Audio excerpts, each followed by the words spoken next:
Himmler has banned all but the most trustworthy from visiting Wewelsburg. Bartels has virtually excluded local companies and labor from the project.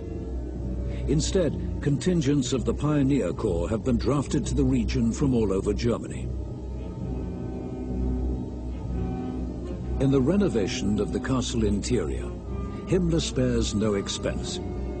Handling and furnishings, doors and balustrades are all of solid oak.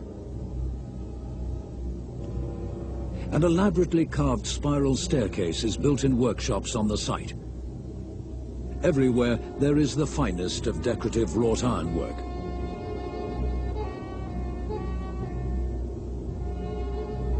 The chambers of SS leaders, each room named after a Germanic hero, are to be filled with appropriate relics. Arms and armor are collected from all over Germany. Himmler has pronounced, "May the spirit of the most distant past be the future in this castle."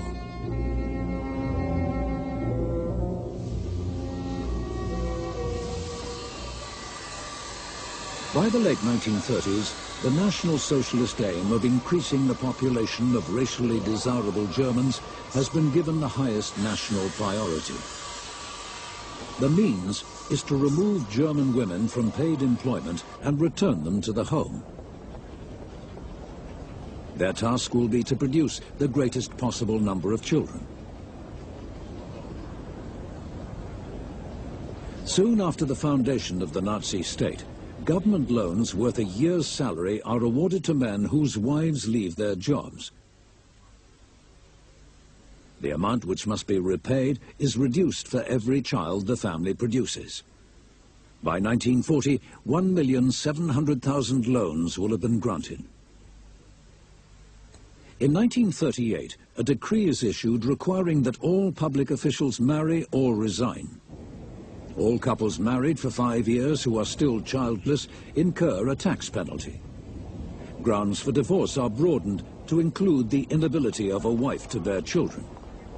Abortion is illegal for those classed as Aryans, but encouraged for non-Aryans. At the instigation of Heinrich Himmler, laws are passed removing all legal obstacles to Aryan women bearing children outside marriage. Himmler has decreed, "Sacred to us is every mother of good blood. Of the greatest value of all are the offspring of his SS elite."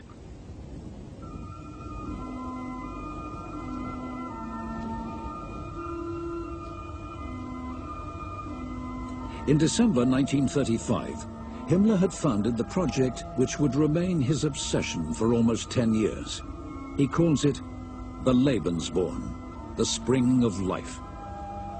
It is a chain of maternity homes and breeding centers for his SS racial elite. In Himmler's words, a nursery garden for pure Germanic blood. In Germany, there will be 10 such homes, each veiled in secrecy and under heavy SS guard.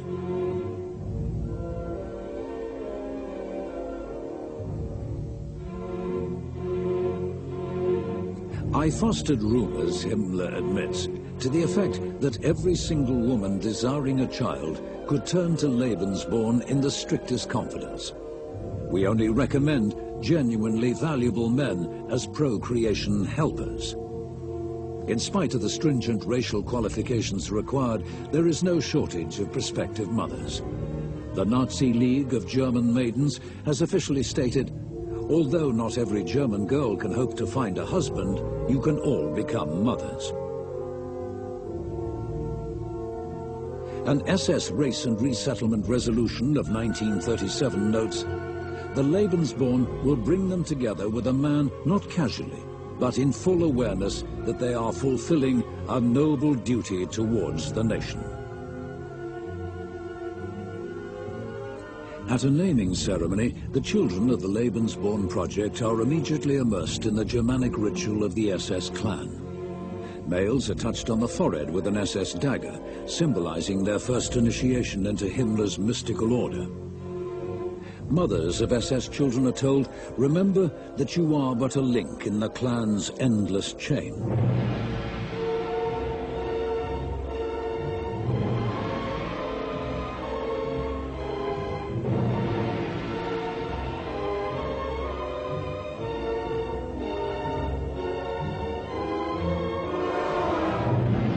For years, Himmler has pondered the question of how his SS order is to be governed. Taking his inspiration from the Knights of the Round Table, Himmler has appointed a shadowy inner council of 12 chosen SS leaders. The ritual setting for their deliberations is the castle of Wewelsburg.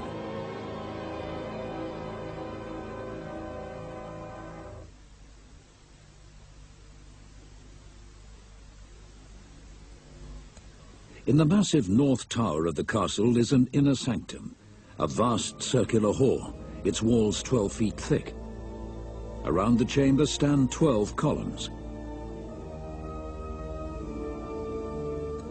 On the floor is a mosaic of swastikas, forming a sunwheel of 12 radiating spokes. In this strange chamber, Himmler and his chosen 12 commune with the Aryan race soul and the spirits of the Germanic ancestors.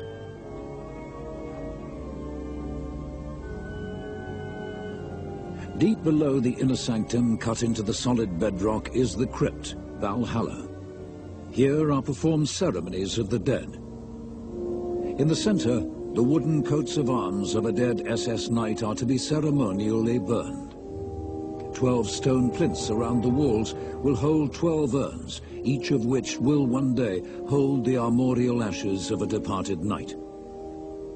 In the crypt burns an eternal flame, symbol of the continuity of the order and its eternal mission in the service of the race. In 1937, Heinrich Himmler, speaking to senior German army officers, proclaims, "The next 10 years will see a war of annihilation conducted by the subhuman enemies of the entire world against Germany, the kernel of the Teutonic race and guardian of the culture of the human race." It will mean, warns Himmler, the existence or non-existence of that white race of which we are the leading nation. In reality, the war of racial annihilation foreseen by Himmler will be the war about to be waged by Germany. For Adolf Hitler, the first step in the creation of a greater Germanic empire has been to order, in March 1936, the reoccupation of the demilitarized Rhineland. It is a blatant contravention of the Treaty of Versailles. In the wake of the occupation, the SS becomes deeply involved in the first sterilization campaign to be waged on grounds of race. In a joint operation mounted by the Gestapo and genetic health courts, 500 children of mixed race, the offspring of black French soldiers, are seized and sterilized. It is a grim warning of horrors to come.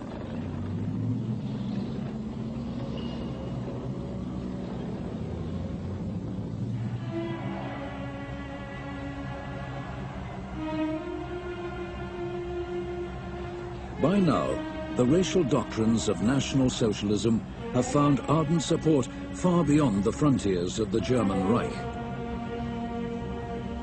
In the United States of America, the German-American Bund, led by Fritz Kund, is secretly supported by the German Foreign Office.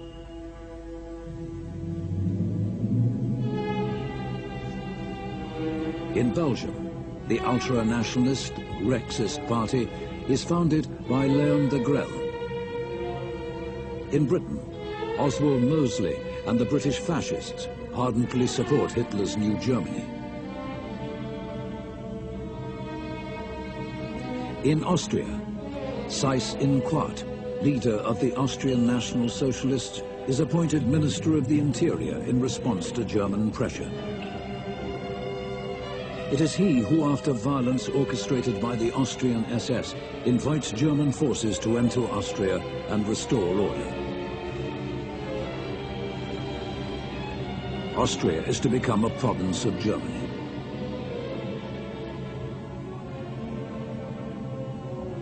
In the wake of the occupation,